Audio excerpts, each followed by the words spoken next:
नई कहानी देखने के लिए चैनल को सब्सक्राइब करें और बेल आइकन दबाना ना भूलें। अमन बस स्टॉप पर खड़ा अपनी साली वंदना के आने का वेट कर रहा था। तभी उसे हाथों में बैग लिए वंदना आती हुई नजर आती है। उसे देखकर अमन के चेहरे पर एक बड़ी सी मुस्कान आ जाती है।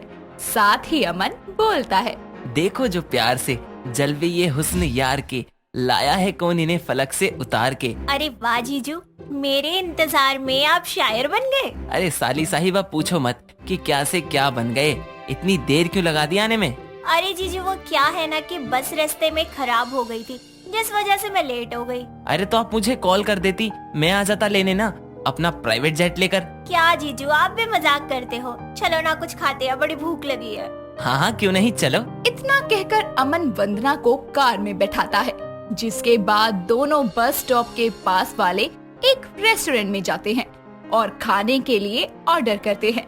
तभी वंदना बोलती है, जीजू मैं क्या कह रही थी, सलमान खान की नई मूवी आई है, देखने चले क्या? अरे साली साहिबा आप कहो तो नासा की सैर पर ले चलूं, ये तो बस मूवी है, अभी टिकट बुक करता हूँ। पर दीदी और आंटी जी को क्या कहेंगे, वो घर पर वेट कर रहे हैं। उनको मैं संभाल लूंगा। ठीक है फिर करो टिकट बुक। वंदना की बात सुनकर अमन जल्दी से अपने फोन से मूवी टिकट्स बुक करता है, जिसके बाद दोनों जीजा साली मूवी देखने के लिए सिनेमा में जाते हैं। जहां एक तरफ दोनों जीजा साली अपनी मौज मस्ती में लगे थे, तो वहीं घर पर अमन की पत्नी पायल अपनी सास मंजिला से कहती है, माँ जी देखो ना, वंदना अभी तक नहीं आई, उसकी बस का टाइम भी हो गया है और ना ही उसका फोन लग रहा है। अरे बहुत तेज है तेरी बहन, कोई बच्ची थोड़ी है जो भटक जाएगी, आ जाएगी, फोन करके देख ले कहाँ है। मंजिला के कहने पर पायल वंदना को कॉल करती है, पर वो फोन नहीं उठाती। कुछ घंटे बीत जाते हैं और दोनों जीजा साली मौज मस्ती करते हुए घर आते हैं। तभी पायल बोलती है, वंदना तू ठीक है ना? अरे ना फोन का जवाब दे रही थी, ना ही बताया कि तू लेट हो जाएगी। वो दीदी। अरे पायल तुमने कहा था ना कि मैं ले आऊं वंदना को, तो मैंने इसे कॉल किया तो पता चला कि इसकी बस खराब हो गई है, और वंदना ने मुझे कहा था कि मैं तुम्हें बता दूं, पर मैं भूल गया। हाँ हाँ साली जो आ गई तेरी, अब तो तू सब भूल जाएगा। अरे बहुत हो गई बातें, बैठो सब, मैं चाय नाश्ता लेकर आती हूँ। इतना कहकर पायल रसोई में जाती है और कुछ देर में सबके लिए चाय नाश्ता लेकर आती है, जिसके बाद सभी मिलकर चाय नाश्ता करते हैं और अपने अपने कामों में लग जाते हैं। ऐसे ही दिन गुजरते जाते हैं। जहाँ पायल और अमन वंदना के आने से बेहद खुश थे, तो वहीं मंजिला को वंदना जरा भी पसंद नहीं थी। ऐसे ही एक दिन दोनों जीजा साली सोफे पर बैठकर बातें कर रहे होते हैं और जोर जोर से हंस रहे होते हैं। तभी वहाँ मंजिला आती है और बोलती है, क्या बात है, कौन सी हंसी के रसगुल्ले खा लिए जो इतनी हंसी आ रही है? कुछ नहीं आंटी जी, मैं तो बस जीजू को अपने कॉलेज के फनी किस्से सुना रही थी। ये बता तू कब जा रही है यहाँ से? अरे अभी तो मेरी 3 महीने की छुट्टियाँ हैं, आराम से जाऊंगी। अरे जब तक यहाँ है तो अपनी बहन का काम में हाथ ही बटा दिया कर, सारा दिन यूं ही हाँ ही करती रहती है। अरे माँ क्या आप भी मेरी इतनी प्यारी साली से काम करवा रही हो, बताओ क्या काम करना है, मैं कर देता हूँ। अमन इतना बोल ही रहा होता है कि तभी वहाँ पर पायल आकर बोलती है, सुनिए जी, वो मिश्रा जी का फोन आया था, आज उनके बेटे का जन्मदिन है तो पार्टी है शाम को, चले जाना आप, मैं नहीं जा पाऊंगी। क्यों, क्या हुआ, तुम ठीक तो हो ना? जी मैं ठीक हूँ, बस मेरा मन नहीं है जाने का। दीदी अगर आप नहीं जा रही तो मैं चली जाऊँ जीजू के साथ। अरे ये भी कोई कहने की बात है, चली जाइयो। क्यों, ये क्या करेगी वहाँ?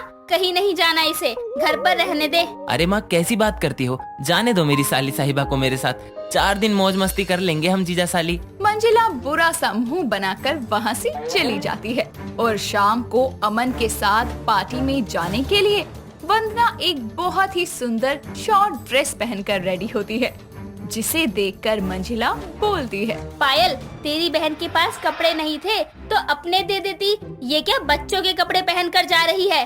अरे आंटी जी ये बच्चों के कपड़े नहीं है, इसे शॉर्ट ड्रेस कहते हैं। वंदना ध्यान से जाना और टाइम से आ जाना दोनों। अरे चिंता मत करो, मैं अपनी साली साहिबा का पूरा ख्याल रखूंगा, ठीक है जानू? इतना कहकर अमन और वंदना घर से पार्टी के लिए निकल जाते हैं।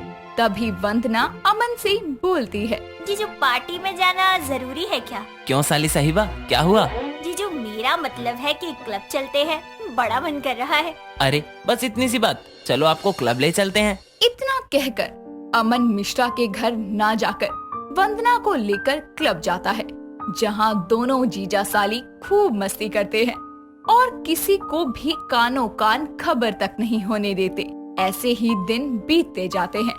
अमन और वंदना घर से किसी और काम के लिए जाते थे, पर घर के बाहर अपनी अलग मौज मस्ती किया करते थे और उनको हंसता खेलता देखकर मंजिला का खून खोलता रहता था। ऐसे ही एक दिन मंजिला पायल से कहती है, पायल देख, तू मुझे गलत मत समझना, मुझे वंदना से कोई दुश्मनी नहीं है, पर बेटा आजकल बहन ही बहन की दुश्मन होती है। मेरे इशारे को समझने की कोशिश कर। माँ जी, आप जैसा सोच रही हैं वैसा कुछ नहीं होगा। मुझे इन पर और वंदना पर पूरा भरोसा है, कुछ गलत नहीं होगा। इतना कहकर पायल भी वहाँ से चली जाती है, पर मंजिला के दिल का शक कम ही नहीं होता और वो किसी न किसी बहाने से वंदना को कुछ न कुछ बुरा भला कहती रहती, पर वंदना कभी उसे पलटकर कोई जवाब नहीं देती। ऐसे ही एक दिन जब घर पर कोई नहीं होता तो वंदना तेज म्यूजिक चलाकर डांस करने लगती है और अचानक से उसका पैर फिसल जाता है। ऐसे ही जोर से गिरती है। घर पर तभी कोई नहीं होता। अमन आकर तो वंदना तेज म्यूजिक चलाकर डांस करने लगती है, लग गई ना। अचानक से उसका पैर फिसल जाता है और वो जोर से गिरती है। अपनी बाहों में उठाता है। अमन आकर और उसके कमरे में लेकर जाता है संभाल कर और देखा, बेड पर लग गई ना। लेटा ही रहा होता है कि तभी वहाँ मंजिला आकर अमन वंदना को वाह बेटा अपनी वाह, बाहों में उठाता साली है आधी और घरवाली उसके होती है। कमरे में ये कहावत लेकर सच जाता है करने में तूने और कोई बेड कसर पर नहीं छोड़ी। लेटा ही अरे रहा शर्म होता है नहीं आती कि तुझे ये तभी सब करते वहाँ हुए? मंजिला अपनी आकर साली के बोलती पीछे है, तो इतना वाह लेटा हो गया कि साली अपनी आधी मर्यादा घरवाली सब होती भूल है। गया। ये और ये कहावत सच बेहया करने में लड़की तूने कोई इसे तो कसर शर्म नहीं ही छोड़ी है ही नहीं। शर्म ये नहीं सब आती करते तुझे, हुए ये जरा सब भी करते शर्म हुए? नहीं आती। अपनी साली मंजिला के पीछे इतना तो बोल इतना ही रही लट्टू हो होती गया। है कि तभी पायल वहाँ आकर बोलती है, बस कीजिए माँ जी, मैंने पहले भी कहा था और अब फिर से कहती हूँ, जैसा आप सोच रही हैं वैसा कुछ भी नहीं है और जो आपने देखा उसकी हकीकत कुछ और ही है। हाँ माँ, वंदना डांस करते करते गिर गई थी। मैं तो बस उसे उसके कमरे तक लेकर आया और कुछ नहीं। अरे वो मेरी साली है, छोटी है, मैं उसके साथ हंसी मजाक नहीं करूंगा तो क्या आपके साथ करूंगा माँ? आंटी जी, मैंने आपसे आज तक इसलिए कुछ नहीं कहा क्योंकि मैं आपको अपनी माँ के समान समझती हूँ, लेकिन मैं इतनी गिरी हुई और घटिया लड़की नहीं हूँ कि अपनी ही बहन का घर उजाड़ दूंगी। अगर आपको ऐसा लगता है ना तो मैं यहाँ दोबारा कभी नहीं आऊंगी, लेकिन आप मुझ पर ऐसे घटिया इल्जाम मत लगाइए। सबकी बातें सुनकर मंजिला को अपनी गलती का एहसास होता है और वो वंदना से माफी मांगती है। साथ ही उसे समझ आता है कि हर वक्त वही सही नहीं होता जो हमें दिखता है। हमें पहले बात की पूरी सच्चाई का पता लगाना चाहिए, फिर कुछ कहना या करना चाहिए। निधि अपने पति ऋतिक के साथ एक रेस्टोरेंट में खाना खाने जाती है। तभी ऋतिक उससे ऑर्डर देने के बारे में पूछता है। और जान, क्या खाना चाहोगे आप? जान, कुछ समझ नहीं आ रहा, क्या ऑर्डर करें? चलो आज तुम मेरी पसंद का खा कर देखो। ठीक है बेबी। फिर ऋतिक उसके लिए शाही पनीर और बटर नान ऑर्डर कर देता है।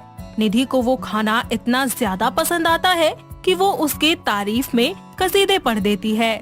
दोनों वापस घर लौटते हैं और निधि के मुंह में शाही पनीर का स्वाद कुछ इस तरह से घुल जाता है कि वो हर दिन ऋतिक से शाही पनीर ही मंगवाने लगती है और निधि के साथ साथ ऋतिक को भी रोजाना वही खाना पड़ता है और वो इससे बहुत ही ज्यादा परेशान हो जाता है। ऐसे ही एक दिन वो अपने कमरे में बैठकर सोचता है, यार मैंने ये क्या कर दिया? अरे तेरा दिमाग खराब हो गया था क्या, जो तूने निधि को शाही पनीर ही खिलाया और कुछ नहीं खिला सकता था क्या? अब खाना पड़ रहा है ना रोज रोज ये पनीर, कुछ तो करना पड़ेगा वरना ये पनीर मेरा सारा बजट खराब कर देगा। ऋतिक अपने ख्यालों में ही खोया हुआ था कि इतने में ही निधि उसके लिए खाना लेकर आती है और फिर उससे कहती है, देखो बेबी, मैं तुम्हारे लिए क्या बना कर लाई हूँ। लेट मी गेस, शाही पनीर। अरे वाह, मेरा बेबी कितना समझदार है, झट से पता कर लिया। बस पता था। और बना ही क्या सकती हो तुम, दिमाग का दही हो गया है खा खा कर मेरा। कुछ कहा तुमने? नहीं नहीं बेबी, मैंने तो कुछ नहीं कहा। भला मैं तुम्हें कुछ कह सकता हूँ क्या? ओ मेरा बेबी, कितने अच्छे हो ना तुम। चलो आज मैं तुम्हें अपने हाथों से खाना खिलाऊंगी। मुंह खोलो। नहीं। क्या हुआ बेबी? बेबी वो क्या है ना, आज मेरी कुछ तबीयत ठीक नहीं लग रही।